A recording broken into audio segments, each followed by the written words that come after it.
Shalom Elohim, salam damai di dalam nama Tuhan kita Yesus Kristus. Diberkatilah semuanya di dalam segala pekerjaanmu, walau apapun keberadaan kita saat ini. Semoga kasih dan damai sejahtera dari Allah Bapa menyertai sesuai pengandalan dan iman yang teguh bagi setiap pribadi.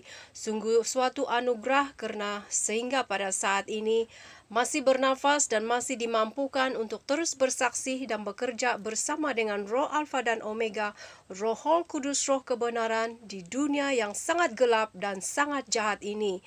Dunia di bawah pemerintahan kerajaan Antikris 66 Dajjal bagi dunia 66, dunia tipu-tipu, dan dimensi kerajaan 1000 tahun damai bagi pasukan 777, dunia dimensi ilahi 01, di bawah pemerintahan Roh Alfa dan Omega, yaitu Tuhan Yesus Kristus itu sendiri.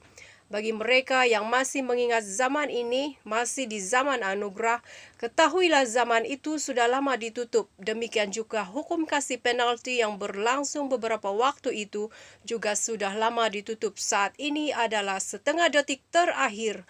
Seruan pertobatan waktu dunia diambang penuaian jiwa-jiwa, karena dunia akan berhadapan dengan cawan murka Allah yang sedang ditumpahkan di setiap penjuru muka bumi, dan akan semakin dahsyat dan akan semakin bertambah, kerana dunia semakin menghujat pekerjaan Roh Allah bersama para saksinya. Kehidupan manusia semakin jahat dan semakin jauh dari Allah penciptanya. Penghujatan dan penghinaan kepada Tuhan sudah tiada batasnya. Seruan pertaubatan akhir di setengah detik terakhir. Mari berjalan di dalam dimensi roh dan kebenaran, dan lihatlah Rajamu Immanuel, yang dikenali sebagai Raja Damai, Raja yang kudus, Raja di atas segala raja.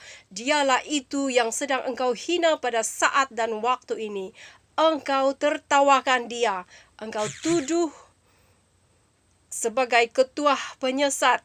Tidakkah engkau melihat rohnya? Lihatlah perjuangannya untuk menyelamatkan kita. Dia membongkar segala kesesatan-kesesatan yang paling dalam yang terlepas dari pandangan kita manusia debu tanah, dan Roh Kudus, Roh kebenaran di dalam diri mempelainya Ibunda Fe Hamdani. Siang dan malam ia berkoar-koar menyerukan pertaubatan akhir, tetapi roh-roh dunia mentertawakan dia. Dan tahukah engkau, hai manusia, dia Allah Bapamu menangisi keangkuhanmu, tetapi engkau tidak mengenali dia.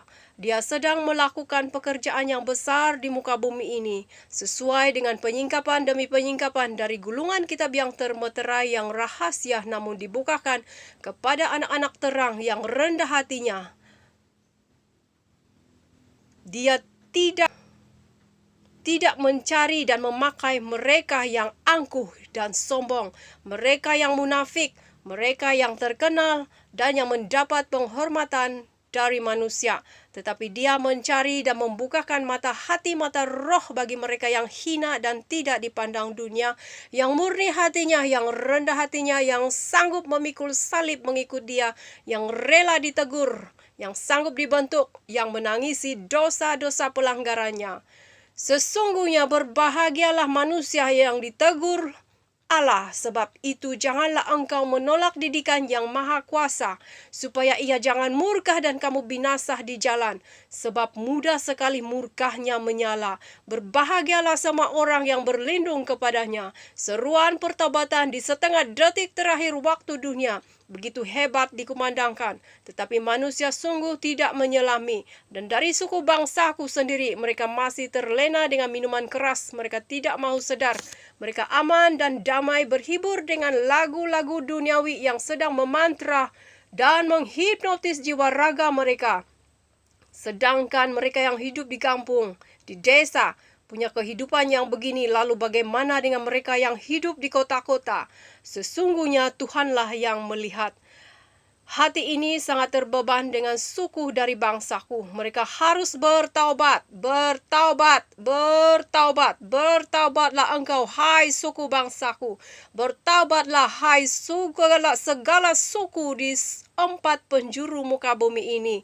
Rajamu sudah datang, engkau menanti dia datang kedua kali, tetapi dia sudah datang di antara kita. Bagaimana engkau dapat melihat rohnya ketika engkau masih hidup seperti itu? Kalian menolak setiap perkabaran dan kesaksian. Lihatlah murkanya menyala, murkahnya tercurah di segala penjuru muka bumi. Tanah-tanah membuka diri, tanah longsor, air kecoklatan, memusnahkan rumah-rumahan, mobil-mobilan, segala harta kekayaan duniawi. Gempa bumi, angin puting beliung, masihkah engkau mengeraskan hati, mengangkuhkan diri, menangis dan merataplah, dan juga jangan juga engkau letakkan pengandalanmu kepada harta, agama, gedung gereja, kepada para pendeta. Semua itu tidak menyelamatkanmu. Ketahuilah rahasia ini, rajamu yang engkau nantikan itu sudah ada di muka bumi. Dia seorang yang rendah hati.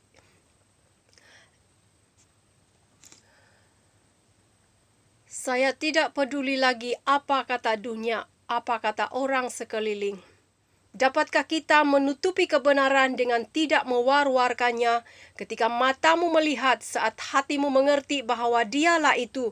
Dapatkah kita menutup mulut ketika dia berkenan agar kita membuka mulut? Dapatkah engkau menyangkal dan menyembunyikan ketika mata hati dan mata rohmu dibuatnya mengerti dan melihat?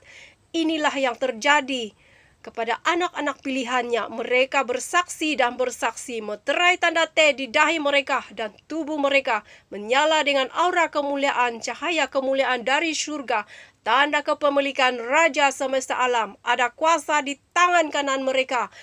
Ketujuh roh Bapa Yahweh ada di dalam anak-anak pilihannya. Hikmat ilahi ada di dalam mereka. Tetapi manusia daging menolak dan mentertawakan kesaksian mereka.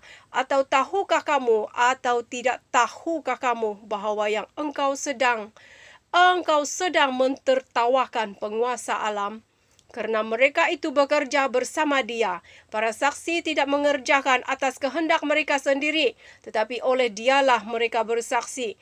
Kamu yang takut akan Tuhan, pujilah dia, hai segenap anak cucu Yakub, muliakanlah dia dan gentarlah terhadap dia, hai segala anak cucu Israel. Pujilah Tuhan, hai segala bangsa, megahkanlah dia, hai segala suku bangsa. Dari terbit sampai terbenamnya matahari, terpujilah nama Bapa Yahweh, Bapa Yeshua, Hamashiach Elohim, Tuhan Yesus Kristus. Haleluya, haleluya, amin.